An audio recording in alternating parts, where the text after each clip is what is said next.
and each of his first 7 NBA seasons since Dwight Howard did it. So let's take a look at the moves the Lakers have made thus far this offseason. They lost Dorian Finney-Smith to the Rockets, though they were able to sign both DeAndre Ayton and Jake LaRavia to 2-year deals. David, how does the Ayton move affect your confidence in the Lakers? Okay, let's start on the bright side here. The bright side is they have a center who's better than Jackson Hayes, which means that they have a center, right? They have somebody who's going to play center minutes. That's about the end of the bright side that I have for this Lakers team. This cannot be the move that you feel like is going to get you closer to a championship. This cannot be the move that should instill confidence in Luka Doncic or anybody else, that you have somebody who is going to play meaningful minutes come playoff time. And this is not going to instill confidence that him and that JJ Redick is going to have an easier job coaching a guy who you can name all those numbers. Those numbers you named were beautiful. All the rebounds, they're great. You said Dwight Howard's name. That's really cool. But what we also know is that he has been, moved on from other organizations who have basically had enough of dealing with him. We know that there's issues with motivation, with having his head screwed on straight, and you're going to add that to an organization that is already sort of in flux right now with LeBron James and his statements that he's made with Rich Paul, and trying to keep Luka Doncic there, and a second-year coach in JJ Redick, and the Western Conference, and all the issues that you have. Other than that, everything is great. But right now, I have real concerns about what the Lakers are planning to do this offseason to make them anywhere better than what they had last year. Bontemps? I mean, that's sort of the problem, right? Like, everybody's looking at how can the Lakers become a contender. The Lakers weren't really a contender last year, and there wasn't really anything sitting out there in front of them that was going to make them a contender this offseason. Like, yeah, they signed DeAndre Ayton. He's one of the better centers that's been available. He has his flaws, but he is a talented player. He's more talented than most of the options they had at the start of free agency, but that also wasn't going to fix the various flaws that this Laker team has, which is the reason why they lost in 5 games to the Minnesota Timberwolves in the first round, a Minnesota Timberwolves team that went on to lose to 5 games to the Oklahoma City Thunder in the Western Conference Finals, right? That is the kind of gap that we're talking about with where the Lakers are at. The Lakers are 4th in the betting odds right now. They're 4th in the betting odds because of the proximity from Los Angeles to Las Vegas. We are still in a world where, Vegas dominates where the odds are set. The Lakers really are a team that is barely a play-in, or barely a borderline. They are a borderline play-in team in the Western Conference. Obviously, the Thunder are better. The Rockets are better. The Nuggets are better. The Warriors might be better. The Clippers are better. The Wolves are better. I mean, you're already up to 5 or 6 teams. That's before you talk about San Antonio. That's before you talk about Dallas with a healthy Kyrie Irving. Like, they are a talented team, but the Western Conference is incredibly deep. And there's just not a real path to them being that good. And whether it was DeAndre Ayton or somebody else, it wasn't going to solve that. Yeah, they had to fill a center position. At least they got one. Sure. They think about it. At least they got somebody to play the position that's 7 feet and can actually get a rebound, because that was a major issue for this team. Now, the problem is that fit with this team still has to include LeBron James. It still has to include how does it work? Because right now it's all about Luka Doncic. Right now it's about building forward. DeAndre Ayton has a 2-year deal. He has a player option. Why? Because if things work out in L.A. for him, if he puts up good numbers, he might want to test the open market and see if he can get some more money. So I don't even know if he's 10 toes down right now in L.A. either. Luka's going to be on his case because Luka needs a big man. We saw that in Dallas, why it works. But this still all centers around LeBron James, because Luka and LeBron together are why the Lakers are even in any conversation to be a contender in the West.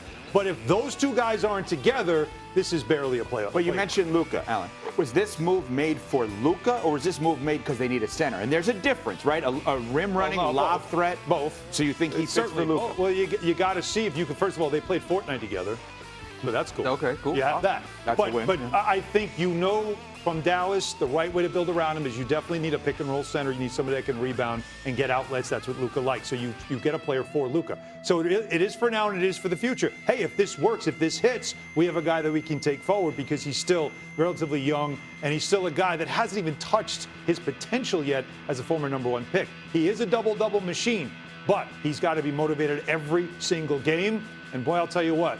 Mic up JJ Redick in these huddles, because that could be interesting. Well, that's the thing. We're talking Luka, we're talking LeBron. JJ Redick is an integral part of this. I'm not convinced that come playoff time, we're in April, and you have to, if they even make it into the playoffs, right, you're facing the Minnesota, you're facing one of these teams, that Ayton is going to see the court. He may be in the Jackson Hayes position. I know, JJ may go small, but that patience that patience wears thin with J.J. Redick. We know that already. And if we see a DeAndre Ayton that is unmotivated, not competing, yep, that's slacking on defense, that even Luka Doncic and LeBron James cannot reclaim him as this sort of renovation project, J.J. Redick can say, I don't care about the contracts, I don't care about any of that. I'm going with my 5 guys. We're going to play 48 minutes like we did last time in the playoffs, and everybody trashed me for doing that because I do not trust DeAndre Ayton. I think we're more likely to see that than to see a 20-10 DeAndre Ayton in the playoffs. You know what he needs, by the way? We're talking about the Lakers and Luka and all that stuff, but how about a guy that was the #1 pick?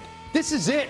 Like, this is it. How could you not be motivated? It's the Lakers. If you show up and you aren't competing for a rebound, or you're a passenger, or you're somebody that's an observer, you're not even on the bus. No, you can't have that kind of year in LA. You could do it in Portland. Nobody's paying attention. Even in Phoenix for a minute, it was sort of like everybody just stopped paying attention to Phoenix. Everybody's watching right now. If you want to get that next big contract that he's always talked about, you're a #1 pick. If you feel that much, if your future in the NBA right now relies on whether or not you show the hell up and compete for a Laker team that everybody's saying right now is not good enough to win a championship, you could be the difference. He's got to show up motivated more than he ever was, maybe even all the way back to his rookie year. Again, though, this is all a conversation about DeAndre Ayton. DeAndre Ayton is not changing the course of the Lakers. That's the whole problem. The Lakers have a lot of issues they have to resolve, and DeAndre Ayton isn't good enough to fix them, and that's really been the fundamental issue going back a couple of years now. The Lakers have been out draft picks for years, really since the Russell Westbrook trade. They've never gotten back on track from that, even while having Anthony Davis and LeBron James, and now Luka Doncic and LeBron James. They still have a flawed enough roster around them that they haven't been able to make it out of the first round of the playoffs outside of that one trip to the conference finals. So they're just not that close to being a championship-level team, and whether they signed Brook Lopez or DeAndre Ayton or Al Horford, any of these free agent centers, it wasn't going to change that fundamental reality, which is this team has to get better in a variety of areas, and they have very few ways to do so. But if you're somebody that is convinced LeBron is going to be on the Lakers next year, which I am personally not, and I don't think you are as well, Alan, but I know you guys are. If you're convinced LeBron is going to be on the Lakers next year, isn't this his specialty?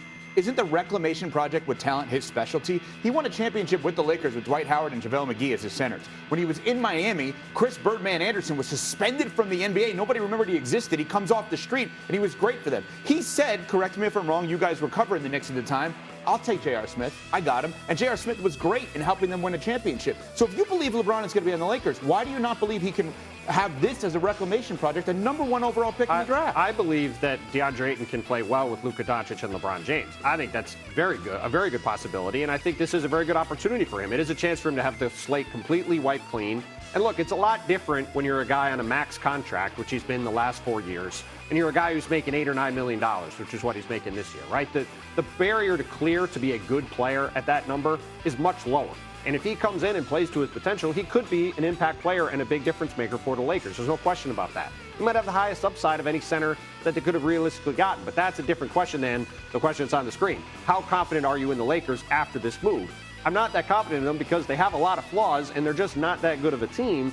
And they have to go up against these teams in the Western Conference that are just much deeper and more versatile and can do a lot more things than a Laker team with Luka, LeBron, and a lot of questions. Yeah, I mean, that's the point, is where are the Lakers right now, right? And you can get the reclamation, you can make DeAndre Ayton into the best player you possibly can. That still does not raise your ceiling above where it is. The problem is the floor becomes so much lower because of the volatility that is DeAndre Ayton.